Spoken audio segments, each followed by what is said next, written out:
आज तक रेडियो सुनता है सारा जहां।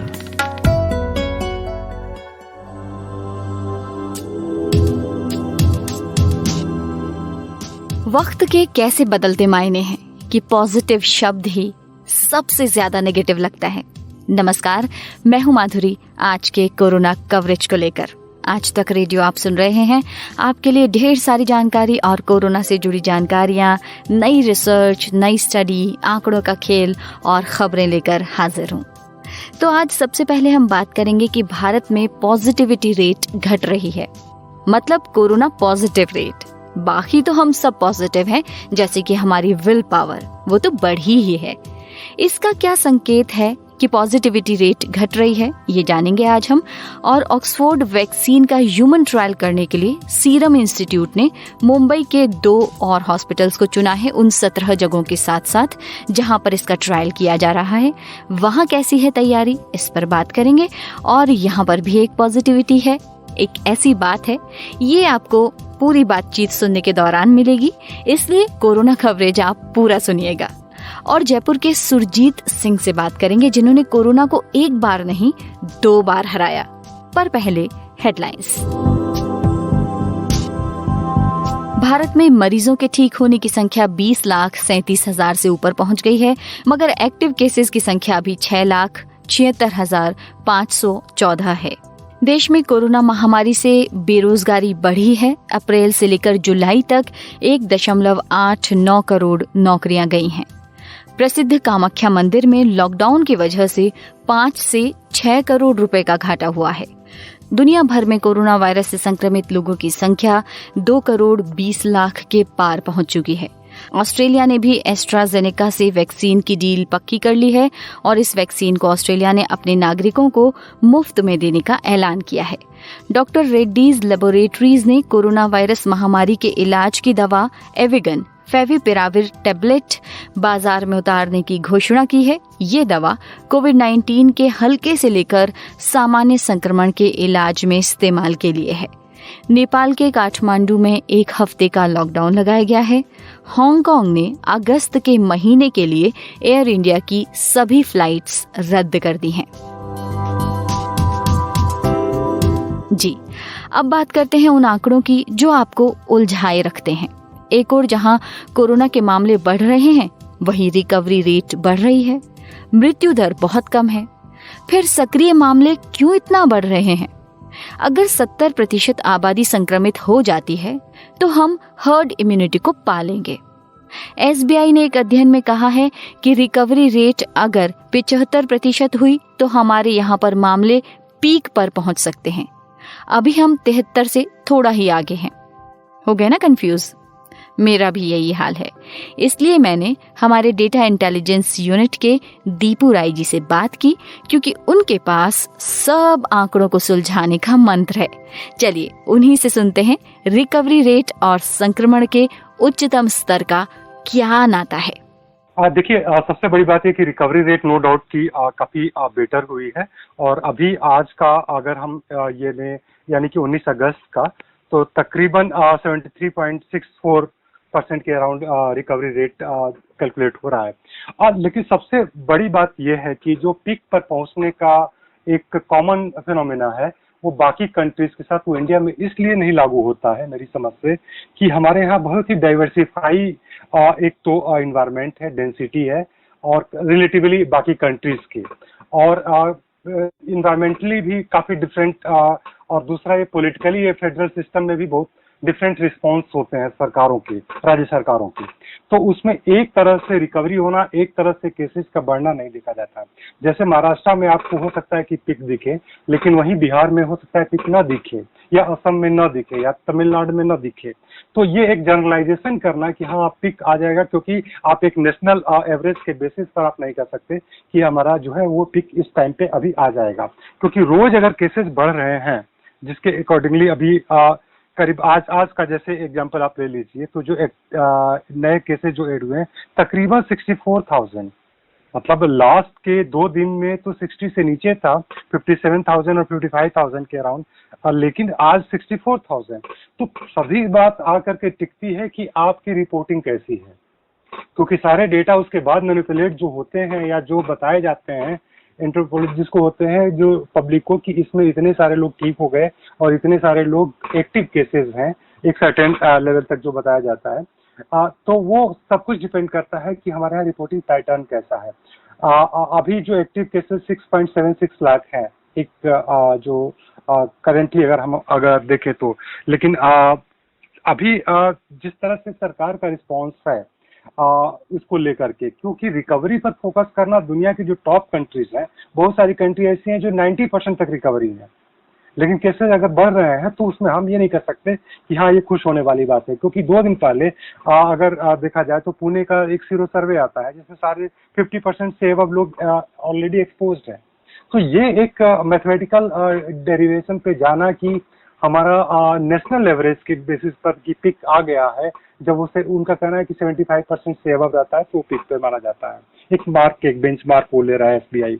लेकिन ऐसा हमेशा नहीं होता, क्योंकि एटलीस्ट इंडिया के बारे में तो, क्योंकि इंडिया के डिफरेंट स्टेट डिफरेंट तरह के नेचर के हैं, डिफरेंट डेंसिटी है, और ये कोई फॉर्मुलेशन उसका नहीं किया जा सकता है कि इतने परसेंट अगर बेंचमार्क पर है तो हम पिक पर हैं। क्योंकि अगर ऐसा होता तो मुंबई को हम या बाकी जगहों पे थोड़ा सा जहाँ पे केसेस बहुत ज्यादा थे और एब्रप्टली बहुत ज्यादा संख्या कम हो गई एक्टिव केसेस की, पुणे ज्यादा हो गया बल्कि मुंबई से नंबर ऑफ केसेस में। तो ये रिकवरी के पैटर्न के बेसिस पर ये कह देना कि नहीं अब हम पीक पर पहुंच चुके हैं, ये एकदम अभी कोई इसमें बहुत सच्चाई नहीं दिखती है। क्योंकि हमें सितंबर के बाद जो 2 इंक्यूबेशन पीरियड है, एटलीस्ट उसके बेसिस पर अगर कोई एनालिसिस होती कि नंबर्स कितने जाएंगे या क्या ट्रेंड शो कर रहा है, तो उस पर जरूर बात बन सकती है। लेकिन जो अभी जहाँ पे हॉटस्पॉट नहीं बने थे, जो नए इमर्जिंग हॉटस्पॉट हैं, स्पेशली वो आपके सारे एवरेज को इधर से उधर कर सकते हैं। स्पेशली जो 2 बड़े स्टेट हैं, बिहार और यूपी में अगर केसेस बढ़ने शुरू हुए जैसा कि वो ट्रेंड दिख रहा है, तो उसमें हो सकता है कि ये रिकवरी रेट का ये जो बेंचमार्क है वो बहुत हद तक हमारे प्रोजेक्शन सही नहीं बैठता है, क्योंकि हमारे यहाँ डिफरेंट पैरामीटर है, डिफरेंट रिस्पॉन्सेज हैं, डिफरेंट तरह के रिपोर्टिंग पैटर्न है डिफरेंट स्टेट्स में। जी। दूसरा सवाल यहाँ पर ये आता है कि पॉजिटिविटी को लेकर कि जितनी जांचें हो रही हैं उसकी तुलना में लोग कम संक्रमित मिल रहे हैं। 6.5 लाख जांच हो रही थी पहले, तब भी 60,000 पर हमारा आंकड़ा था, और अब जब 8.5 लाख लोगों की जांचें हो रही हैं तब भी 60,000 का आंकड़ा है। तो इसके बारे में आपका क्या कहना है कि क्या कोविड का प्रसार थोड़ा धीमा हो रहा है कोरोना वायरस का? देखिए, सबसे बड़ी बात यह है कि कोविड का प्रसार नहीं, कोविड के जो टेस्ट हो रहे हैं उसमें से अगर रेशियो कम हो रहा है तो ये एक पॉजिटिव इंडिकेशन जरूर है, और ये वाकई रियल पॉजिटिव इंडिकेशन है अगर ऐसा हुआ है तो। क्योंकि 2 चीजें हैं, हम जो टेस्ट कर रहे हैं क्या हम सारा आरटीपीसीआर टेस्ट नहीं कर रहे हैं, मोस्टली उसमें एंटीजन टेस्ट हो रहे हैं। और एक तरफ से तो आपके टेस्ट हमारा जो ये अगर थोड़ा सा काउंटर आर्गुमेंट ये उठ सकता है कि आप जो बोल रहे हैं कि टेस्ट पॉजिटिविटी रेट वो कम हो रहा है, लेकिन जब भी सीरो सर्वेज हो रहे हैं उसमें तो जो रेशियो है टाइम के साथ वो तो बढ़ता जा रहा है। इधर दिल्ली, मुंबई, आप पुणे ले लीजिए, एक जगह 23%, एक जगह 33%, एक जगह 50% से अब हो रहा है। आप मैंने इन्फेक्टेड लोग, अब वो ये सिम्टोमेटिक है, ये डिफरेंट इशू। लेकिन ये जरूर एक पॉजिटिव संकेत है कि 7.69% पर है। हालांकि अभी भी बहुत ज्यादा है, जो WHO की एक तरह से गाइडलाइन का ये कि हमेशा टेस्ट पॉजिटिविटी रेट 5% से कम होना चाहिए, और आपका 7.5% से ऊपर है, 7.69% 20 अगर कहा जाए कि 2 दिन पहले तक का 17 तारीख का जो नंबर हम लोगों ने ये किए वो 7.69% था, उससे पहले एक दिन 8% था। तो ये लगातार पिछले देखा जाए तो 7 अगस्त के बाद 7 अगस्त को 10% के आसपास था, उसके बाद लगातार कम होता चला गया है। और एक पॉजिटिव संकेत है जो गिवन डेटा है, जो रिपोर्टेड डेटा है, क्योंकि उस समय भी जो नए टेस्ट हो रहे थे 10 तारीख के आसपास, वो तकरीबन हो रहे थे 7 लाख के आसपास, 7,33,000 के आसपास उस समय थे, और 17 को करीब करीब 9 लाख के आसपास, यानी 8,99,000 पहुंच गए, तो 9 लाख हम कर सकते हैं उसको। 9 लाख टेस्ट हुए और उसमें 7.5% के आसपास टेस्ट पॉजिटिविटी थे। तो एक पॉजिटिव संकेत जरूर है ये कि थोड़ा सा डाउन हुआ है टेस्ट पॉजिटिविटी रेट, लेकिन अभी इसको 5% से जब तक नीचे नहीं ले जाते तब तक हम ये नहीं कर सकते कि खतरे से खाली है, क्योंकि जो WHO वर्ल्ड हेल्थ ऑर्गेनाइजेशन का रिकमेंडेशन है कि एटलीस्ट आपको 5% से नीचे टेस्ट पॉजिटिविटी रेट होना चाहिए। जी दीपू जी, देखा मैंने कहा था ना, अब कुछ समझ आ रहा है ना। शुक्रिया दीपू जी। और अब दवा और टीके की बात कर लें। 3 टीके अभी भारत में अलग अलग ट्रायल के चरण में हैं। ऑक्सफोर्ड के वैक्सीन एस्ट्राजेनेका का ट्रायल भारत में होगा। इसके लिए मुंबई के किंग्स एडवर्ड मेमोरियल हॉस्पिटल और नायर हॉस्पिटल को दवा कंपनी सीरम इंस्टीट्यूट ने चुना है। जैसा मैंने पहले बताया कि इसको 17 जगहों पर ट्रायल की अनुमति मिल गई है, उनमें से 2 ये हैं। वॉलेंटियर्स की तलाश की जा रही है और पॉजिटिव बात यह है कि लोग आगे बढ़कर इस ट्रायल के लिए सामने आ रहे हैं कि हम ट्रायल के लिए तैयार हैं। पूरी जानकारी हमने ली इंडिया टुडे ग्रुप के मुस्तफा शेख से। जी बिल्कुल, एक तरह से आप कह सकते हैं कि वैक्सीन का अभी काफी क्रिटिकल स्टेज है। पूरे देश भर में in fact human trials Covishield vaccine की जा रही है। 10 जगहों पर ये सेंटर रहेंगे जहाँ पर ट्रायल होना है। तो हर एक सेंटर में 160 लोगों का 160 लोगों का सैंपल टेस्टिंग किया जाएगा। मतलब कुल मिला 1600 लोगों का देश भर में कोविशील्ड वैक्सीन का स्टेज 2 और स्टेज 3 ट्रायल होगा। मुंबई में BMC रन KEM हॉस्पिटल है परेल में, वहां पर भी एक सेंटर है जहां पर इस वैक्सीनेशन का ट्रायल होना है। ये ट्रायल इस महीने के अंत तक हो जाएगा, ऐसी डॉक्टरों से जानकारी मिल रही है। क्योंकि जैसे ही ये बात आप मीडिया में प्रसारित हुई कि वैक्सीनेशन का ट्रायल होने वाला है, तो एक आप कह सकते हैं कि अनयूजुअल बात हुई कि अक्सर वैक्सीनेशन के ट्रायल्स के लिए कोई आगे नहीं आता है, लेकिन कोविड के साथ ऐसा नहीं है। कोविड वैक्सीनेशन के ट्रायल के लिए कई लोग सामने आए हैं। 60 से 70 कॉल KEM हॉस्पिटल को रिसीव हो चुके हैं, जिसमें से वो लोग ये सिलेक्ट करेंगे कि जो शख्स है जिसे ट्रायल के लिए लिया जा रहा है वो हेल्दी होना चाहिए, उसका कोविड का हिस्ट्री नहीं होना चाहिए। वैक्सीन देने से पहले उस शख्स का RT-PCR टेस्ट किया जाएगा, जिससे ये पता चल सके कि वो कोविड पॉजिटिव नहीं है। साथ ही साथ एंटीबॉडीज टेस्ट किए जाएंगे कि अगर किसी शख्स ने कोविड के एंटीबॉडीज ऑलरेडी डेवलप कर लिए हैं तो उस शख्स के ऊपर ये वैक्सीनेशन का ट्रायल नहीं किया जाएगा। दूसरी इम्पोर्टेंट बात इसमें यह है कि OPD बेसिस पे ये ट्रायल होने वाले हैं, यानी कि किसी भी शख्स को हॉस्पिटल में एडमिट होने की जरूरत नहीं होगी।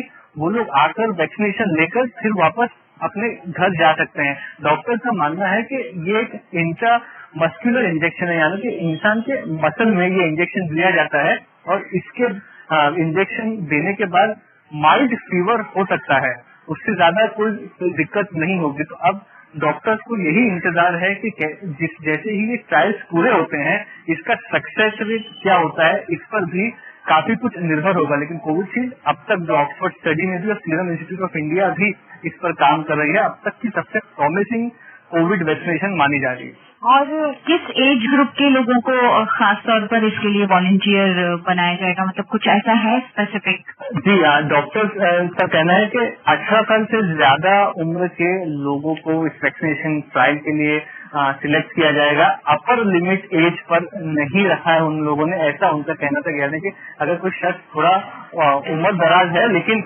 हेल्दी है, स्वस्थ है, तो उसे इस ट्रायल का भाग बनाया जाएगा। क्योंकि ट्रायल के लिए ये इम्पोर्टेंट चीज है कि डेमोग्राफिक डिफरेंस हो, एज डिफरेंस हो, अलग अलग लोगों पे ये वैक्सीनेशन का ट्रायल किया जाए ताकि उसके जो रिजल्ट्स हैं वो नोट डाउन किए जा सके। हॉस्पिटल पूरी तरीके से तैयार है इसके लिए? जी बिल्कुल। कुछ जैसे कि बताएं 5 ml का ये इंट्रामस्कुलर इंजेक्शन है जो कि प्रोवाइड किया जाएगा सीरम इंस्टीट्यूट की तरफ से। और हॉस्पिटल्स को इनफैक्ट इस चीज के लिए ज्यादा कुछ तैयारी करने की जरूरत इसीलिए नहीं है क्योंकि ये किसी तरीके की स्पेस का अरेंजमेंट नहीं करना है। पेशेंट किसी भी शख्स को आना है, ये इंजेक्शन लेना है, फिर वो अपने घर जा सकते हैं। तो इस चीज के लिए जो बेसिक एक सबसे इम्पोर्टेंट चीज थी वो यही था कि लोग सामने आते हैं, यानी अगर लोगों का रिस्पॉन्स जैसे कि अब तक देखा गया काफी अच्छा है तो ये ट्रायल जल्द से जल्द खत्म हो जाएगा, ऐसा डॉक्टर का मानना है। ये थे मुस्तफा शेख। आज तक रेडियो अब सुनिए आज तक की मोबाइल एप्लीकेशन पर भी। प्ले स्टोर से आज तक की मोबाइल ऐप डाउनलोड करें। ऐप में आपको सबसे ऊपर राइट साइड में 3 आइकन दिखेंगे, उनमें से एक जो सबसे बीच में है वो है आज तक रेडियो का आइकन।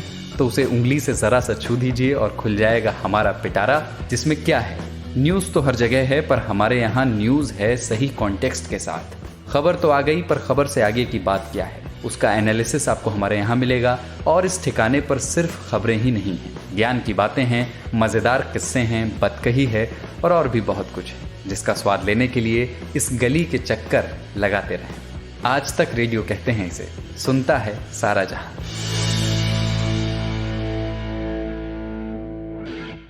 और अब आप सब लोगों से एक सवाल, CHADOX1N COVID-19 ये क्या है?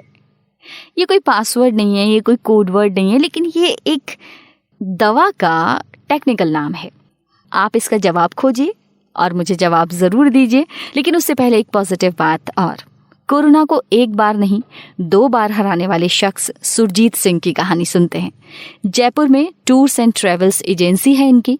एक रोज़ इनको बुखार आया, जिसे ये वायरल समझ रहे थे, वो दरअसल कोविड निकला। फिर क्या हुआ, सुनते हैं इन्हीं से। 22 अप्रैल को तबीयत खराब हुआ था, तो उसमें मेरे को फीवर आया था। तो हम यही समझ रहे थे कि भाई चलो वायरल है, 2 दिन 4 दिन में फीवर उतर जाएगा।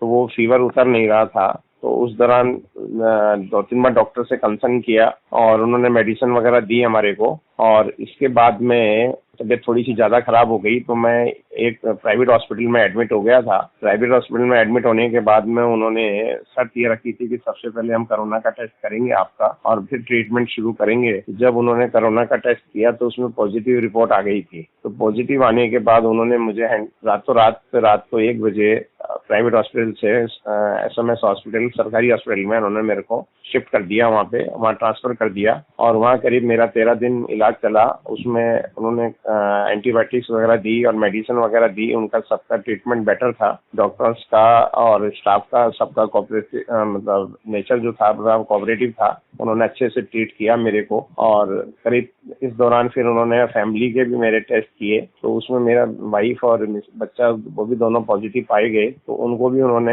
हॉस्पिटलाइज किया गवर्नमेंट हॉस्पिटल में। 7 दिन वो एडमिट रहे। उसके बाद उनकी रिपोर्ट नेगेटिव आने पर उनको छुट्टी दे दी गई और मैं 13 दिन करीब रह के 15 मई को मेरे को वहाँ से छुट्टी दी गई। और उसके बाद 14 डेज का उन्होंने फैमिली को और मेरे को क्वारंटाइन कर दिया था। तो जो हम अपने अपने अलग अलग कमरों में रहे, एक दुकान कोई मेडिसिन नहीं दी गई। और बाकी उसके बाद तबीयत ठीक रही, काफ़ी कुछ सही रहा, लोगों का एटीट्यूड ठीक रहा। हाँ, शुरू में थोड़ा सा लगता था उनको कि भाई ये कोरोना पॉजिटिव है, तो इसी हिसाब से देखते थे पास वाले के, लेकिन अब ठीक है, ऐसा कुछ नहीं रहा। और इसके बाद फिर करीब 6 जून के आसपास थोड़ा सा मेरे को तकलीफ हुई, तो मैंने फिर वापस डॉक्टर के कहने पर ECG और एक्सरे करवाया। तो एक्सरे के अंदर निमोनिया की शिकायत दिखाई गई मेरे को। तो उन्होंने कहा कि आप वापस गवर्नमेंट हॉस्पिटल जा करके डॉक्टर साहब से बात करें। जब मैं दोबारा डॉक्टर हॉस्पिटल गया तो उन्होंने कहा कि आपके एक्सरे के हिसाब से तो आपको निमोनिया की शिकायत है, तो हम कोरोना का टेस्ट दोबारा करेंगे, आप एडमिट हो जाएं। शर्त हमारी यही है कि पहले हम टेस्ट करेंगे और फिर इलाज शुरू करेंगे। तो मैं वापस एडमिट हो गया। मैंने कहा चलिए ठीक है, अपनी रिपोर्ट आ जाएगी, कल तक नेगेटिव, घर चले जाएंगे। लेकिन वो दोबारा मेरी पॉजिटिव रिपोर्ट आ गई, तो मुझे फिर 7 दिन के लिए फिर वापस उन्होंने हॉस्पिटलाइज कर दिया। और उस दौरान उन्होंने मेरा निमोनिया का इलाज किया। और उसके बाद 8वें दिन उन्होंने जब रिपोर्ट नेगेटिव आई, तब उन्होंने मेरे को वहाँ से डिस्चार्ज किया। और उसके बाद से मैं अभी जारी हूँ, तबीयत मेरी ठीक है, ऐसा कोई विशेष परेशानी नहीं है, लोगों का एटीट्यूड भी ठीक है और फिजिकली या मेंटली कुछ नहीं। बस मैंने अपने आप को खुश रखा, भगवान का सिमरन करता रहा और नेगेटिव सोच नहीं आने दी मन में कि भाई कुछ गलत हो सकता है। पॉजिटिव सोच रख के ही मैं चलता रहा। और कोई ऐसा पोस्ट कोविड इफेक्ट आपको नजर आया अपनी बॉडी में, कोई सिम्टम्स की? कई लोगों को थकान भी रहती है, बहुत सारी प्रॉब्लम्स और भी होती हैं। एक्चुअली देखिए, मेडिसिन तो उन्होंने कुछ नहीं दी थी, लेकिन उसके बाद में थोड़ा सा मेरे को महीने भर बाद, जैसे 15 जून छुट्टी हो गई थी, तो 15 जुलाई के बाद थोड़ी सी मेरे को थकान फील हो रही थी और थोड़ा सा छाती में भारीपन वगैरह आ रहा था। तो मैंने फिर डॉक्टर साहब से कंसल्ट किया, तो उन्होंने कहा कि भाई चलो अपन एक बार टेस्ट कर लेते हैं। तो उन्होंने टेस्ट वगैरह किए, ECG वगैरह था, B12 का टेस्ट किया, D3 था, ब्लड के टेस्ट किए, तो उसमें B12 कम पाया गया और D3 कम पाया गया थोड़ा सा, जबकि ये मेरे तो कभी प्रॉब्लम थी नहीं। लेकिन उसके बाद उन्होंने फिर B12 के और इंजेक्शन वगैरह दिए हैं, तो उसके बाद अब थोड़ा सा मैं बेटर फील कर रहा हूँ और अभी फोन पे घर पे रेस्ट कर रहा हूँ और आना जाना बाहर कहीं भी नहीं है। मैं काफी समय से टूर एंड ट्रेवल्स का काम कर रहा हूँ, लेकिन अभी कोविड की वजह से सब जब ये कोरोना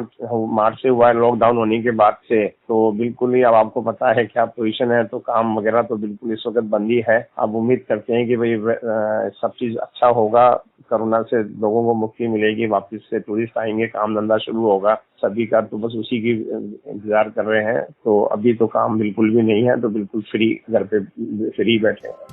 हो गया ना इसे सुनकर आपका दिल भी पॉजिटिव? मेरा भी हो गया।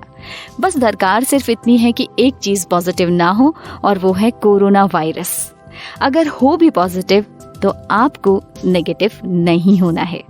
सेफ्टी तो पूरी रखनी ही है, हाथ धोना है, मास्क भी लगाना है, और मेरे उस सवाल का जवाब देना है।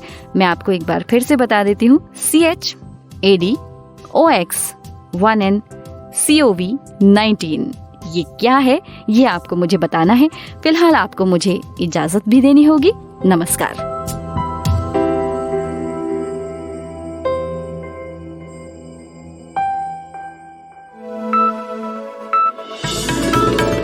खबरों की हलचल और देश विदेश का मिजाज आप सुन रहे हैं आज तक रेडियो।